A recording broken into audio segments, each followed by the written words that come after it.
یسروا ولا تعسروا بشروا ولا تنفروا فإني أكره أن يكون في دينكم الغلظة وقال عليه الصلاة والسلام إن الله فرض فرائض فلا تضيعوها وحرم أشياء فلا تنتهكوها وحدد حدودا فلا تعتدوها وسكت عن أمور رحمة بكم غير نسيان فلا تسألوا عنها صدق اللہ وصدق رسولہ الکریم۔ سامعین گرامی، اللہ رب العزت کے کلام میں سے دو آیات کے حصے آپ کی خدمت میں پیش کیے گئے، اور پھر جناب رسول اللہ صلی اللہ علیہ وسلم کے فرمودات میں سے دو فرمان اس کی وضاحت کے طور پر وہ بھی آپ کی خدمت میں رکھے۔ ہم آج کی اس مجلس میں ان دونوں آیات کے بنیادی معنی پر غور کرتے ہیں اور آپ صلی اللہ علیہ وسلم کی وضاحت اور رہنمائی جو ہے اس کو سیکھنے کی کوشش کرتے ہیں۔ جیسے کہ محترم میں فرمایا کہ اصل علم تو قرآن مجید ہی ہے، اس لیے کہ وہ علم کی اصل کی طرف سے آیا ہے۔ تمام علم جو کائناتوں میں ہے اور خاص طور پر ہماری سرزمین میں ہے، وہ العلم اللہ رب العزت کی ہستی، اللہ رب العزت کے فرمان، اللہ رب العزت کے کلام کی صورت میں اس دنیا میں آیا ہے۔ اور یہ ہماری خوش نصیبی اور خوش بختی ہے کہ مسلم افراد جو ہیں، مومنین جو ہیں، یہ دنیا کی وہ واحد جماعت ہے کہ جس کے پاس صرف اللہ کا پیغام نہیں ہے بلکہ اس پیغام کے الفاظ بھی اللہ رب العزت کے اپنے عطا کردہ ہیں، اپنے بنائے ہوئے، اپنے بھیجے ہوئے، جسے کسی بھی فرد نے اپنے الفاظ میں بیان نہیں کیا۔ اور سابقہ جتنی بھی آسمانی کتابیں اس وقت دنیا میں موجود ہیں، تورات ہو، انجیل ہو، زبور ہو، یا کچھ صحیفے کہیں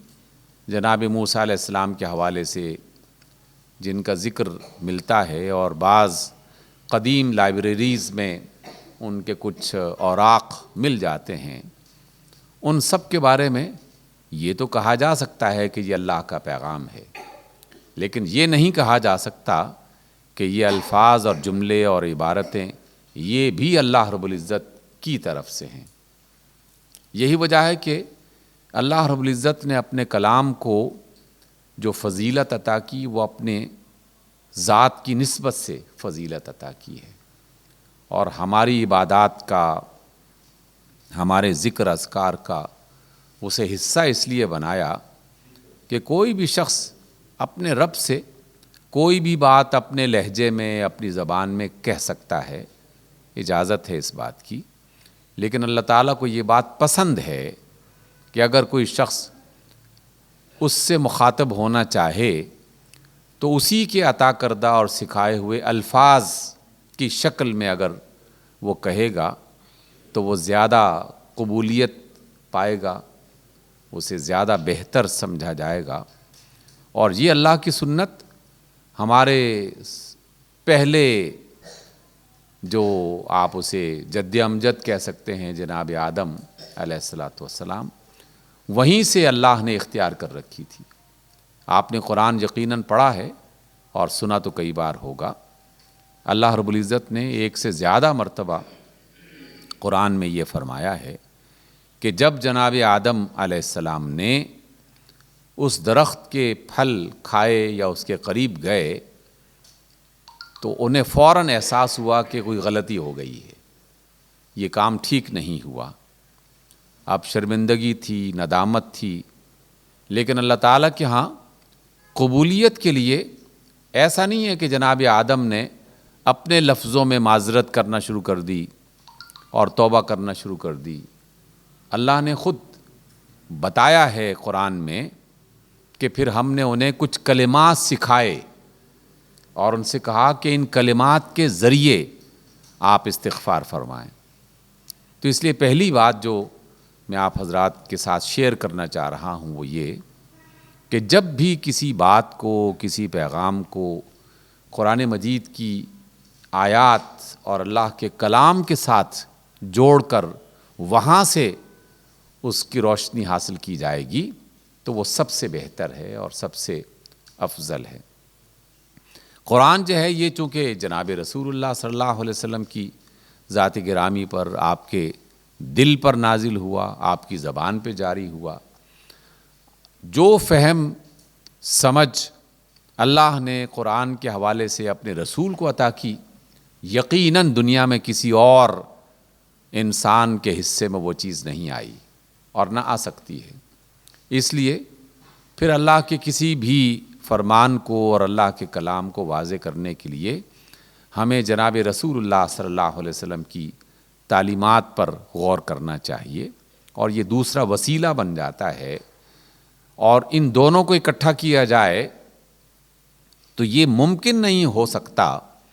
کہ اللہ کوئی اور بات کہہ رہے ہوں اور رسول اللہ کوئی اور بات کہہ رہے ہوں، یعنی ان کا اتفاق کرنا اور ان کا ایک دوسرے کے ساتھ متفق ہونا یہ ایک بدیہی امر ہے یا یہ ایک لازم بات ہے، اس میں کسی قسم کی دوسری رائے نہیں ہو سکتی۔ یہ ممکن نہیں ہو سکتا کہ اللہ کی تعلیم کچھ اور ہو اور رسول اللہ صلی اللہ علیہ وسلم کی تعلیم کچھ اور ہو۔ اس لیے علماء امت اور فقہائے امت اس بات پر متفق ہیں کہ اگر کوئی بات رسول اللہ صلی اللہ علیہ وسلم کی طرف منسوب کر کے بتائی جا رہی ہو اور وہ قرآن کے بنیادی اصول کے خلاف ہو تو ہم یہ کہیں گے کہ یہ روایت درست نہیں ہے،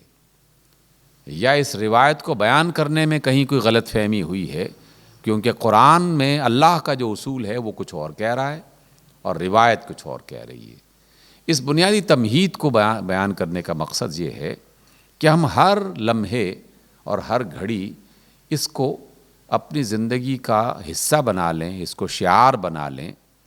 کہ اصل رہنمائی قرآن مجید سے ہے، اور قرآن مجید کی وضاحت جو آپ صلی اللہ علیہ وسلم نے فرمائی ہے وہ سب سے بہتر وضاحت ہے، سب سے بہتر وضاحت ہے۔ اب آئیے، میں نے آپ کے سامنے قرآن مجید کی 2 آیتیں تلاوت کی۔ اللہ رب العزت نے پہلی آیت جو ہم اپنی مجالس میں کئی بار پہلے بھی پڑھ چکے ہیں، خود اللہ فرماتے ہیں کہ لَقَدْ كَانَ لَكُمْ فِي رَسُولِ اللَّهِ أُسْوَةٌ حَسَنَةٌ، تمہارے لیے رسول اللہ صلی اللہ علیہ وسلم کی زندگی، آپ کی حیات طیبہ، آپ کی شخصیت، آپ کا اخلاق، آپ کا کردار، آپ کا عمل، کچھ بھی آپ کہہ سکتے ہیں، یہی اصل مثال ہے، یہی بہترین نمونہ ہے، اور اسی کو سامنے رکھ کر تم اپنے آپ کو بہتر بنانے کی کوشش کرو۔ تو اس کا مطلب یہ ہے کہ آپ صلی اللہ علیہ وسلم کے شب و روز، آپ کی سیرت میں گزرنے والے مختلف مراحل، حالات، ان سب کا مطالعہ کرنا بھی چاہیے۔ اور علمی دنیا میں اب یہ کوئی اجنبی بات نہیں رہی کہ آپ کسی بات کا مطالعہ کر رہے ہوں اور اس کے لیے 1 2 3 4 5 10 15 20 40 50 تمام سورسز سے ایک ہی بات آپ کو مل رہی ہو، اس بات کو تسلیم کیا جاتا ہے کہ ہاں یہ ٹھیک ہوگی، اس لیے کہ تمام ذرائع جو ہیں وہ اس کی تائید کر رہے ہیں، اس کو سپورٹ کر رہے ہیں۔ اس اعتبار سے علماء نے روایتوں میں کام کیا، آپ صلی اللہ علیہ وسلم کی سیرت پر کام کیا، تو اس لیے ہماری کوشش ہوتی ہے اور آئندہ بھی اللہ تعالیٰ سے دعا یہی کرتے ہوئے کہ اللہ اپنے کلام مجید کا صحیح علم ہمیں عطا فرما، اور اس کلام کی وضاحت میں جو بات جناب رسول اللہ صلی اللہ علیہ وسلم نے فرمائی ہے اس کی سچائی اور صداقت وہ ہمیں سمجھا، اور اس سچی بات کو اچھے طریقے سے بیان کرنے کی صلاحیت عطا فرما۔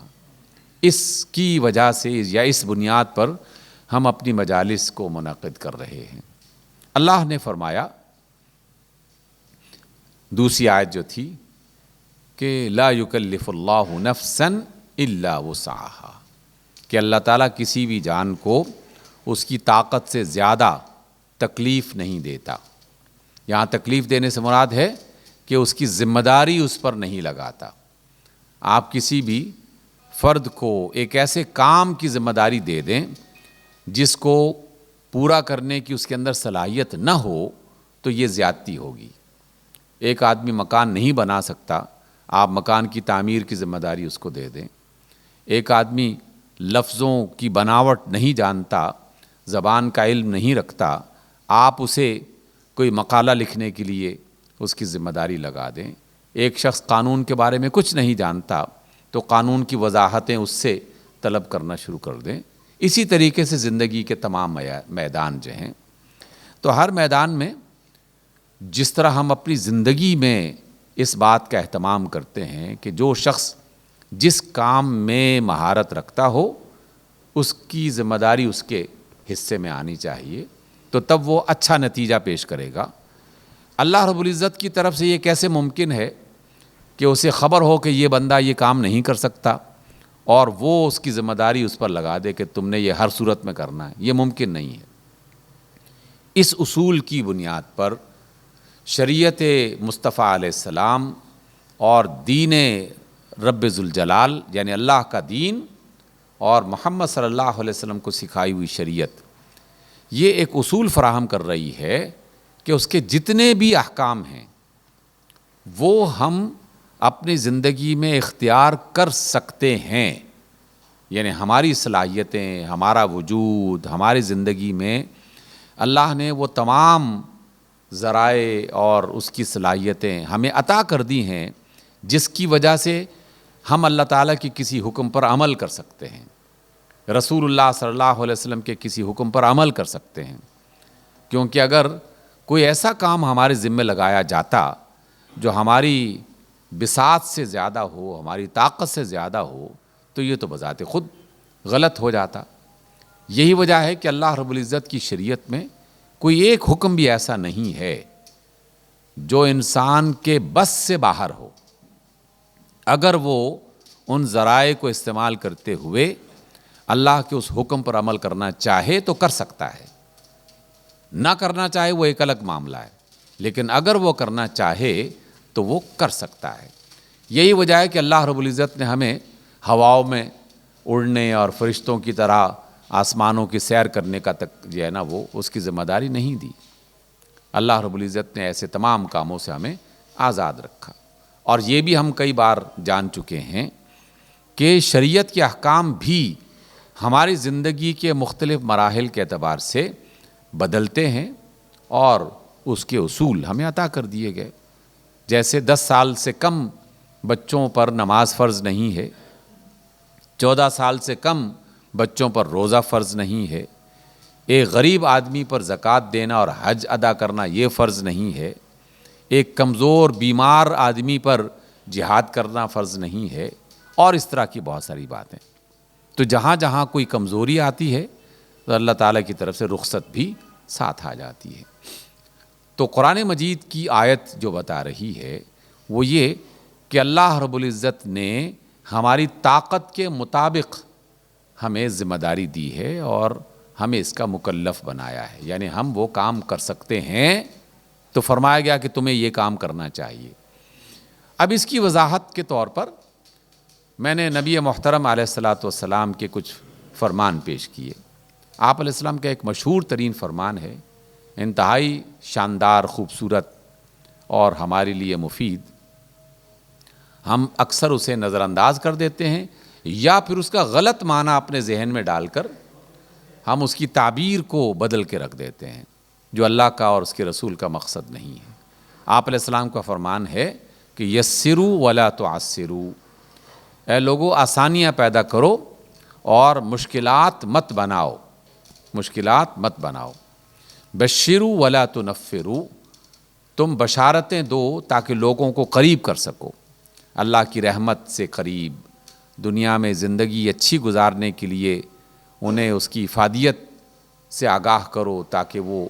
آپ کی بات کو سن کر قبول کرنے کے لیے تیار ہوں، ان کا دل کہے کہ ہاں یہ بات اچھی ہے، ان کا ضمیر مطمئن ہو جائے، ان کی عقل کہے کہ ہاں یہ بات ٹھیک ہے۔ تو اس وجہ سے بشارت یعنی سہولت والی باتیں، فائدے والی باتیں یہ لوگوں کو بتاؤ۔ ولا تنفروا، عربی زبان میں نفرہ کا یا نفرت کا جو لفظ ہے اس کا بنیادی معنی ہوتا ہے دور کرنا، کسی کو دور کرنا، بھگانا۔ تو لوگوں کو دور مت کرو، شریعت سے دور مت کرو، قرآن سے دور مت کرو، رسول اللہ سے دور مت کرو، اللہ سے دور مت کرو۔ تو یہ جو باتیں بتائی گئی ہیں یہ اس لیے کہ بہت سارے لوگ سابقہ شریعتوں میں یہ کرتے رہے کہ انہوں نے اللہ تعالیٰ کے حکموں میں اپنی مرضی سے کچھ ایسی باتیں شامل کر دیں کہ جس پر عمل کرنا انسانوں کے بس کی بات نہیں رہی۔ لیکن ان کا کہنا یہ ہے کہ جب تک تم ایسا عمل نہیں کرو گے اللہ تعالیٰ کے پسندیدہ بندے نہیں بن سکتے اور رسول کی اطاعت نہیں ہو سکتی، اس لیے تمہیں یہ کام ہر صورت میں کرنا ہے، ہر صورت میں کرنا ہے، چاہے وہ کام عقلی اعتبار سے، زندگی کے چلن کے اعتبار سے ناپسند بھی ہو، مشکل بھی ہو، اور انسان اس سے نفرت بھی کرتا ہو یا اس میں ایک اذیت، شدید قسم کی اذیت بھی محسوس کرتا ہو۔ تو سابقہ شریعتوں کے پیغام دینے والے لوگوں نے، ان کے علماء نے اس طرح کی مشکلات گھڑ کے لوگوں کے سامنے رکھ دی۔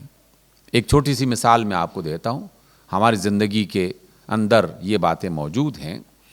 اللہ رب العزت نے ایک خاندانی زندگی بسر کرنے کے لیے ہمیں اجازت دی ہے، نہ صرف اجازت دی بلکہ حکم دیا ہے کہ جو بھی مرد اور عورت جوان ہو جائیں تو انہیں ایک اچھی زندگی بسر کرنے کے لیے گھر بسانا چاہیے، یعنی نکاح کرنا چاہیے، شادی کے راستے پر چلنا چاہیے۔ یہ اللہ تعالیٰ کا حکم ہے، رسول اللہ کی تعلیم ہے۔ اگر حالات سازگار ہوں اور مناسب رشتہ میسر آ جائے تو نکاح سے اور شادی سے دور نہیں رہنا چاہیے، یہ ایک سہولت ہے۔ لیکن اس کے ساتھ ساتھ یہ سہولت بھی دی گئی ہے اللہ تعالیٰ کی طرف سے کہ اگر کسی وجہ سے دونوں فریق، میاں اور بیوی، ان کا مزاج آپس میں نہ ملتا ہو، ان کے مسائل آپس میں اس قدر زیادہ ہوں کہ وہ ایک اچھی زندگی، گھریلو زندگی بسر نہ کر سکتے ہوں، تو اب ایسا نہیں ہے کہ زندگی بھر اس عذاب میں ہی رہنا ہے۔ تو اللہ تعالیٰ نے باقاعدہ اجازت دی اور خود قرآن مجید میں یہ حکم دیا کہ یا تو اچھے طریقے سے اپنے گھر والوں کے ساتھ رہو، یہ عورت کے لیے بھی ہے اور مرد کے لیے بھی ہے، اور یا پھر اچھے طریقے سے الگ ہو جاؤ، اور اس میں بھی اچھے طریقے سے الگ ہونے کا حکم دیا گیا، اچھے طریقے سے۔ اور بدقسمتی یہ ہے کہ ہمارے ہاں اچھے طریقے سے نکاح کی رسم تو ادا کی جاتی ہے لیکن اچھے طریقے سے علیحدگی اختیار نہیں کی جاتی۔ مغرب میں ایک ملک ہے، مجھے نام اس کا یاد نہیں ہے اب، لیکن 2-3 مرتبہ یہ منظر دیکھ چکا ہوں کہ ان کے ہاں جب کبھی کسی کا نکاح ختم ہوتا ہے تو باقاعدہ اس کی بھی ایک تقریب وہ مناتے ہیں۔ اس تقریب میں پھولوں کا گلدستہ پیش کیا جاتا ہے اور پھر یہ اظہار کیا جاتا ہے کہ ہم نے چاہا تھا کہ ہم اچھی زندگی بسر کر سکیں لیکن نہیں کر پا رہے، اس لیے ہم اچھے طریقے سے الگ ہو رہے ہیں۔ اور یہ بے عین ہی قرآن مجید کے حکم کے مطابق ہے کہ یا اچھے طریقے سے رہو یا اچھے طریقے سے الگ ہو جاؤ۔ تو کئی مذاہب میں اس آزادی کو یا اس سہولت کو ختم کر دیا گیا اور کہا کہ 2 بندوں کا آپس میں نکاح ہو گیا ہے، اب یہ طلاق نہیں ہو سکتی، اب ہر صورت میں اس جہنم میں دونوں کو رہنا ہی رہنا ہے۔ ہر روز بے شک ایک دوسرے کا سر پھاڑیں، ہر روز بے شک ایک دوسرے کے ساتھ لڑائی ہو، لیکن نکاح ختم نہیں ہو سکتا۔ اس بنیاد پر ہمیں نظر آ رہا ہے کہ جہاں ہمیں نماز کے اندر، روزے میں، زکوٰۃ میں، دیگر چیزوں میں سہولت مل رہی ہے، زندگی کے اس اہم معاملے میں بھی ہمیں سہولت مل رہی ہے۔ اور اس طرح کی بہت ساری باتیں ہیں، اس کا جاننا بھی ہمارے لیے لازم ہے، اور علماء کی ذمہ داری ہے کہ جہاں وہ دیگر چیزیں بتائیں وہاں ان سہولتوں کا بھی ذکر کرتے رہیں، اور وہ سہولتیں وہ صرف اپنے لیے مخصوص نہ رکھیں کہ اپنی ضرورت ہو تو سہولت پر عمل کر لیں اور مقتدیوں کے لیے اور عام امتیوں کے لیے اس کا علم ہی نہ دیں اور ان سے محروم رکھیں۔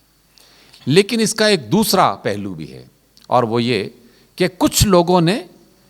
اس حدیث کو اور قرآن مجید کی اس آیت کو بنیاد بنا کر سہولت کے نام پر بنیادی فرائض سے بھی لوگوں کو الگ کر دیا۔